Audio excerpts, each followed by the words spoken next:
নমস্কার বন্ধুরা, তোমরা সবাই কেমন আছো? আশা করি সবাই খুব ভালো আছো। সকালে ঘুম থেকে উঠেই বাসি কাজগুলো সেরে আমি চলে আসলাম ঘরে। প্রথমেই বিছানাটাকে আগে ভালো করে গুছিয়ে নিব। কাল রাতে বিছানার চাদরটা চেঞ্জ করেছিলাম, এখন শুধু বালিশের কভারটা চেঞ্জ করলাম। বিছানাটা ঠিক করে ভালো করে ঝেড়ে নিয়ে তারপর আমি চলে যাব একদম ঘর ঝাড়ু দিতে। আর বিছানার উপর আমার ছেলেটা খেলছিল।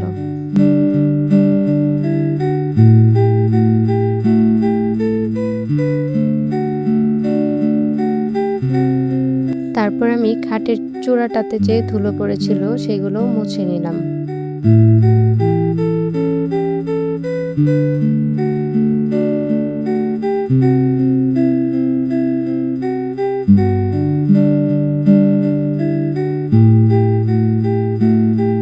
এবারে বিছানার চাদরটাকে আমি টান টান করে পেতে নিয়েছি।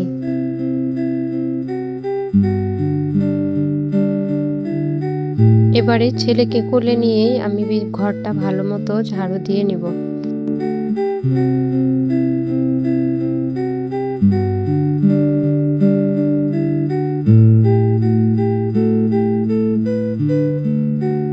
সকালে ঘুম থেকে উঠে যেহেতু একবার ঝাড়ু দিয়েছি, তাই আর ঘরটাতে খুব বেশি নোংরা নেই।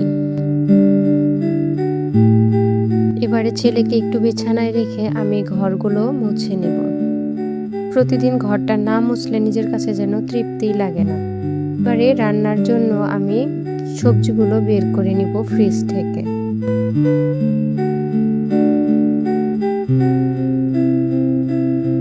তারপর সবজিগুলো আমরা মা ছেলে বসেই কেটে নিব। দেখো, কাজ করার সময় ও কতটা দুষ্টুমি করে, এদিক ওদিক করে সবকিছু ছড়িয়ে ছিটিয়ে রাখে। আর আমিও ওকে খেলতে দিই, তেমন কিছু বলি না।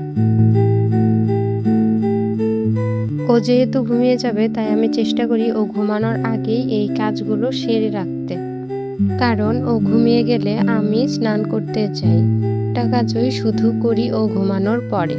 ও ওদিকে ঘুমিয়ে গেল আর আমি রান্নাঘরে চলে আসলাম রান্না বান্না রেডি করার জন্য। যেহেতু ছোট মাছ রান্না করব, তাই প্রথমেই পেঁয়াজ, কাঁচামরিচ এগুলো মেখে নিব মাছের সাথে।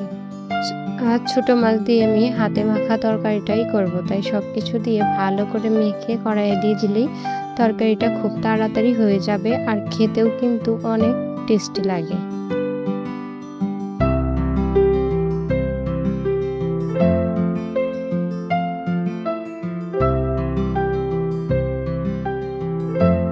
এই তরকারিটা একটু হাত দিয়ে খুব ভালোভাবেই মাখতে হয়।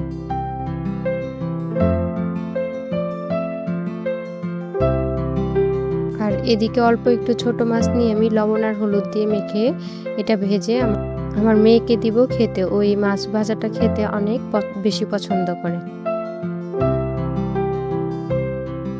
তারপর আলু বেগুন দিয়ে যে মাছটা করব সেটাও মেখে আমি বাটিতে রেখে দিলাম। এবারে চুলাতে কড়াই বসিয়ে মাছগুলো একে একে ভেজে নিব লাল লাল করে। মাছগুলো ভাজা হয়ে গেলে বাটিতে তুলে নিয়ে তারপর ছোট মাছটা দিয়ে দিব কড়াইতে। এই মাছটা একদম মচমচে করে ভেজে নিব। তারপর তেল থেকে বাটিতে উঠিয়ে রেখে দিব।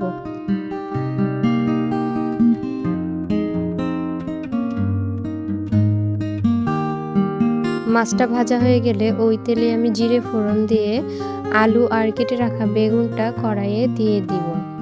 এবারে লবণ আর একটু হলুদ দিয়ে এটাকে নেড়ে চেড়ে আস্তে আস্তে কষাবো। এটা ঢাকা দিয়ে চলে গেলাম আমার বাচ্চাদেরকে সেই মাছ ভাজাটা খেতে দিতে। দেখো, ওরা কিন্তু এই মাছ ভাজাগুলো খুব মজা করে খায়। ওদের ছোটবেলা থেকেই সবকিছু খাওয়া শেখাচ্ছে, যেন বড় হয়ে ওরা না বলতে পারে যে আমি এটা খাই না, ওটা খাই না।